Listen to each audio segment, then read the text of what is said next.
बोल जयकारा बोल मेरे श्री गुरु महाराज की जय।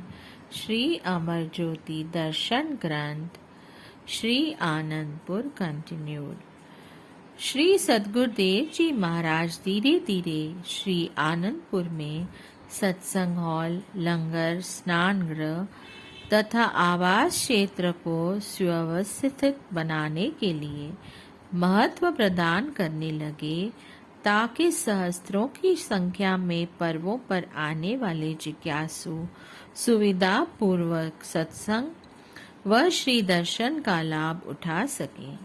आप यात्रियों, दर्शनार्थी गुरुमुखों की सुख सुविधा के लिए जलपान गृह, औषधालय तथा अन्य कितनी रचनाओं को विकासशील करने लगे। समय के साथ साथ इनका निर्माण कार्य भी आरंभ करवाया। प्रथम बार जलपान गृह का उद्घाटन करते हुए आपने पावन वचनों में फरमाया, गुरुमुखों, श्री आनंदपुर दरबार भक्ति परमार्थ का महान केंद्र है। महापुरुष भी सदैव यही प्रयत्न करते हैं कि यहाँ पर जो भी जीव आए वे भक्ति के धन से माला माल होकर जाएं। उन्हें यहाँ पर रहने व खाने पीने की कोई असुविधा न हो। वे सेवा, सत्संग, सुमिरन का लाभ उठा सकें। इसके लिए आज जलपान गृह का उद्घाटन किया गया है।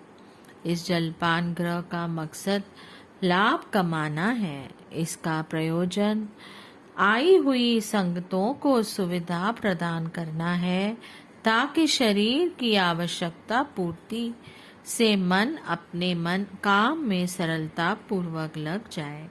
सत्पुरुषों की वाणी है, सत समृत राख मन, करिए जगत को काम, जग जीवन या मंत्र है, सदा सुख विश्राम।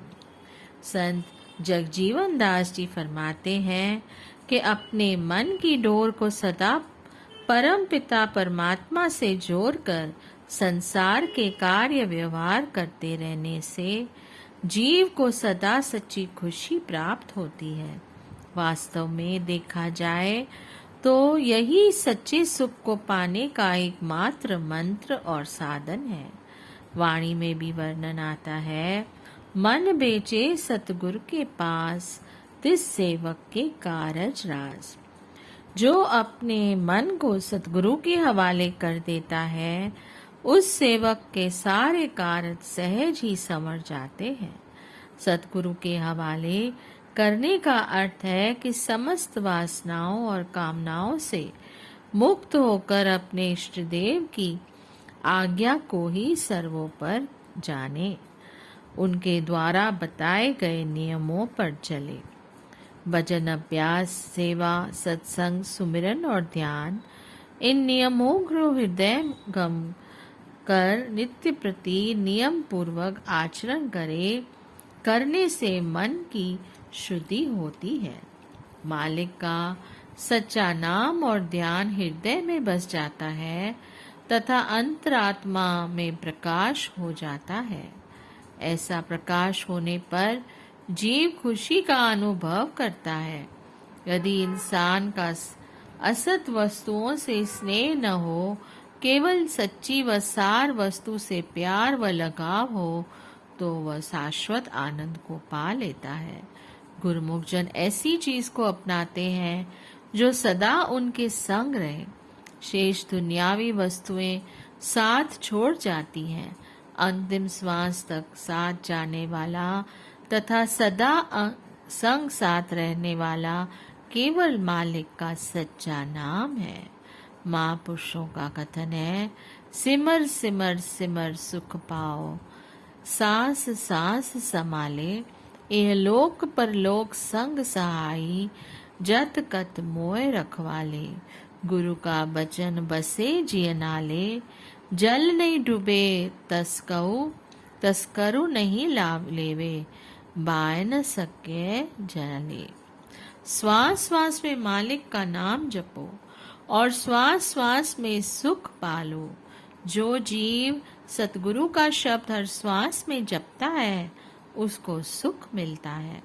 यह उस लोक में भी इस लोक में भी संगी साथी है और परलोक में भी सहाई है।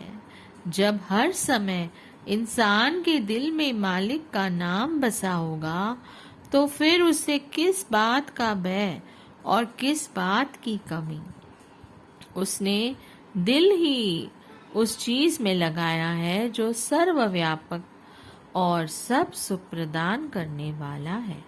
जब ऐसा सहायक व हितैषी मिल जाए तो अन्य किसी चीज की क्या आवश्यकता है। आवश्यकता है तो मालिक के नाम को दृढ़ता से हृदय में बसाने की। इस सच्चे नाम को हृदय में बसाने के लिए भक्ति के नियम बनाए गए हैं। जो इंसान इन नियमों को पक्वता से पालन करेगा, जो बाकी सब ख्याल दिल से निकाल जाएंगे और मालिक का सच्चा नाम अंतर में बस जाएगा। यही काम करना है और यही जीवन का लक्ष्य है। अतः महापुरुषों के प्रवचनानुसार जीवन बनाकर अपने लक्ष्य की सफलता को पाना है, जीवन को धन्य बनाना है। संतों की बढ़ती हुई मांग को देखकर आपने समय आने पर श्री आनंदपुर में दोनों तरफ दर्शनार्थी गुरुमुखों की सुविधा के लिए कई अन्य जलपान गृहों का निर्माण करवाया। नागपुर में महात्मा सुख आत्मानंद जी, महात्मा सुख सागरानंद जी एवं गुरुमुखों की विनय पर आपने श्री आनंदपुर से कार द्वारा चंदेरी की ओर प्रस्थान किया। मार्ग में थोड़ी दूर जाने पर ड्राइवर महात्मा जी ने देखा कि एक शेर कार के पीछे पीछे आ रहा है। श्री प्रभु जी ने कार रुकवा दी और महात्मा जी को कर कमलों से प्रसाद देते हुए फरमाया कि यह प्रसाद उस शेर के आगे रख दो। महात्मा जी ने डरते हुए यह प्रसाद शेर से काफी दूर ही जमीन पर रख दिया। शेर पास आया, प्रसाद ग्रहण कर वह कार की उस खिड़की के पास आकर खड़ा हो गया जहाँ श्री प्रभु जी विराजमान थे। वह अपलक आपको निहारने लगा और आपने भी मुस्कुराते हुए अपना कर कमल उठाकर उसे अपना आशीर्वाद प्रदान किया। महापुरुष किस रूप में किसका उद्धार करते हैं, यह उनकी रहस्यमय लीला है। जब कार चलने लगी तो वह देखकर महात्मा जी के आश्चर्य की सीमा न रही कि शेर को डुलना बंद हो गया और कुछ ही पलों में वह निष्प्राण होकर वहीं गिर पड़ा। महात्मा जी के पूछने पर श्री प्रभु जी ने फरमाया कि यह रूह एक भक्त की है जो अनेक उनके आगे शेर की तरह गर्ज कर बोलता था, जिसके फल स्वरूप इसे यह योनि प्राप्त हुई। परम दयालु श्री प्रभु जी ने अपने पावन कर कमलों से अमृत तुल्य प्रसाद देकर उसके सब कर्म बंधनों को काटकर उसे दयनीय अवस्था से मुक्त कर दिया। महात्मा जी मन ही मन सोचने लगे कि महाप्रभु जी कैसे सबकी पुकार को सुनते हैं और शीघ्र ही वहां पहुंचते हैं। नागपुर जाने का अभी अभी कैसे प्रोग्राम बनाया, शेर की मुक्ति के लिए या गुरुमुखों के लिए। अब आगे एक प्रेमी ने फिर उन्हें अपने प्रेम पाश में बांध लिया। महाप्रभु जी ने दिखला दिया कि मैं नित्य भक्तन बिकाऊ, यहाँ अमीर गरीब का कोई भेद नहीं। आप अभी मार्ग में ही थे कि वहीं पास में एक गांव में रहने वाले गरीब भक्त और भक्त्यानी को कहीं से यह समाचार मिला कि महाप्रभु जी उनके गांव के आगे से निकलकर जाने वाले हैं। उस भक्त्यानी के दिल में प्रेम की तारें तरंगित हो उठी और मन ही मन सोचने लगी कि थोड़ा भोग बनाकर वहीं सड़क के किनारे खड़े हो जाते हैं। चिरकाल से प्यासी आंखों को श्री दर्शन भी मिल जाएंगे और फिर प्रभु जी को श्री भोग लगाने का सुंदर सौभाग्य भी मिल जाएगा। मन में तीव्र उत्कंठा लिए उसने बकरियों का दूध निकाला और झटपट खीर तैयार करके एक बर्तन में डाली। भक्त जी के साथ सड़क के किनारे खड़े होकर श्री प्रभु जी की बाट जोने लगी। इस प्रकार इंतजार करते करते दोपहर का समय हो गया। धैर्य का बांध टूटा तो भक्त जी भक्त्यानी से कहने लगे कि तुम यहीं खड़े होकर इंतजार करो भगवान का, मैं तो काम पर जा रहा हूँ। पति के वहाँ से चले जाने के कुछ समय बाद तेज वेग से चलती हुई श्री कार आई। श्री प्रभु जी अंदर विराजमान थे। उस भक्त्यानी का दिल जोरों से धड़कने लगा, लेकिन यह क्या, विधाता को शायद कुछ और ही मंजूर था। श्री कार सरपट वहां से आगे निकल गई। किसी का कुछ और ध्यान ही नहीं गया। वह बेबसी में शोर मचाती ही रह गई। अब तो उसके आंसुओं का बांध टूट गया। जार जार रोती हुई हताश निराश वह अपने घर लौट आई और श्री सद्गुरुदेव जी महाराज जी के श्री स्वरूप के आगे बैठकर बार बार सच्चे दिल से प्रार्थना करने लगी कि प्रभु भोग लगाओ, प्रभु भोग लगाओ।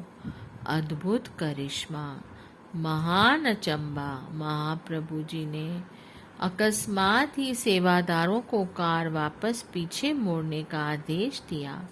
श्रीकार का रुख भक्त्यानी के गांव की ओर करवाकर वहां पहुंच गए।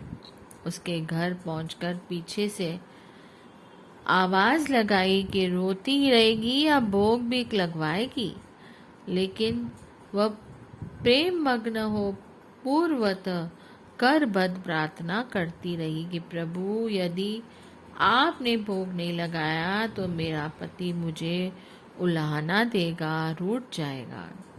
आप मुझे गरीब असहाय पर कृपा करें, मेरी लाज रखें। इतना कहकर वह पुनः जोर जोर से रोने लगी।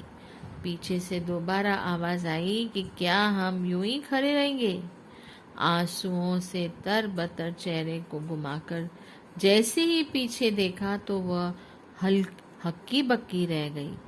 त्रिलोकी के मालिक उसके द्वार पर खड़े थे। श्री चरण स्पर्श कर उसने बड़े प्रेम से भोग लगवाया। इतने में उसका पति भी घर लौट आया, क्योंकि आधे दिन के लिए उसे मजदूरी नहीं मिली। श्री दर्शन कर वे अपने धन्य भाग मनाने लगे। साथ में आए हुए सेवक भी इस दृश्य को देखकर हैरान थे। उनमें से एक सेवक ने पूछा कि प्रभु यह क्या लीला रचाई है आपने। श्रीकार इतनी आगे निकल गई थी, फिर वहां से इतनी दूर वापस आए। महाप्रभु जी ने फरमाया, इस भक्त्यानी के आंसुओं ने नदी का रूप धारण कर लिया। हमें रास्ता ही नहीं सूझ रहा था। अब और सब ओर जल ही जल ठाठे मारता हुआ दिखाई दे रहा था। इसलिए इसकी हार्दिक पुकार को सुन हमें वापस आकर इसे दर्शन देना पड़ा। यदि हम दर्शन न देते तो इसका दिल टूट जाता। धन्य है प्रभु, धन्य है इनकी दयालुता।